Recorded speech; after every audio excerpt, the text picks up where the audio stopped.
Tous les éléments sont réunis en effet pour cette 17e édition de la Grande Odyssée. La neige est là en quantité, le soleil également.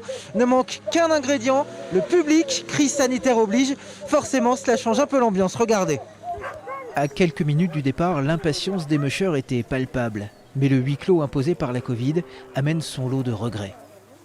C'est dommage qu'une activité comme celle-ci, de l'ampleur de la Grande Odyssée, n'ait pas de public, parce que c'est quand même une course qui est assez fabuleuse et qui est justement spectaculaire. Et la Grande Odyssée, Savoie-Mont-Blanc sans spectateurs, sans public, on a l'impression qu'il manque quelque chose. D'habitude, 50 000 spectateurs se pressent le long du parcours de la Grande Odyssée. Ça va manquer, ça va tous nous manquer. Je suppose que ça manque aux spectateurs qui ne peuvent pas être là aujourd'hui. Ça va manquer aux sportifs aussi, parce que c'est aussi une source d'encouragement.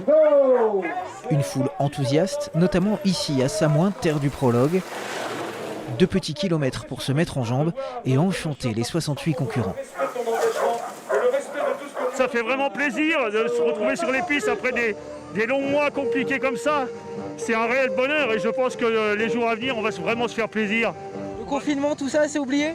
Là, on oublie tout, là. Et après ce premier jour, ce prologue, les chiens vont s'élancer pour 10 étapes, 400 km à parcourir.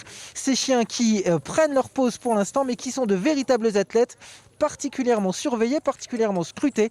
Regardez ce reportage tourné avec Florine Eba et Mélanie Ducré. Comment il s'appelle? Jedi. Salut Jedi. Bonjour mon chien. Pour Jedi, comme pour les 600 chiens en course, la Grande Odyssée commence toujours ainsi, par une visite médicale complète. On va tout vérifier, la couleur des muqueuses, comment ça circule au niveau sanguin, on va vérifier l'état des yeux, qu'il n'y ait pas des petites conjonctivites, on va vérifier l'état de tous les coussinets, parce que forcément c'est la zone d'appui avec le sol, donc il faut que ce soit impeccable. On va vérifier toutes les articulations, qu'il n'y ait pas de douleur ou de boiterie. Super mon grand. On va leur demander quasiment un marathon par jour.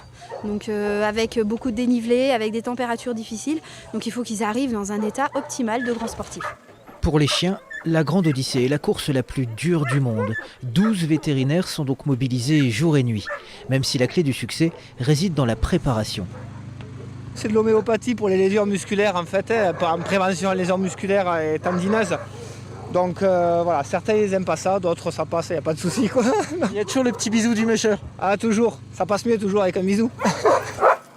Une attention encore accrue à quelques heures du grand départ. Ils vont manger, ils vont s'hydrater, ils vont se reposer.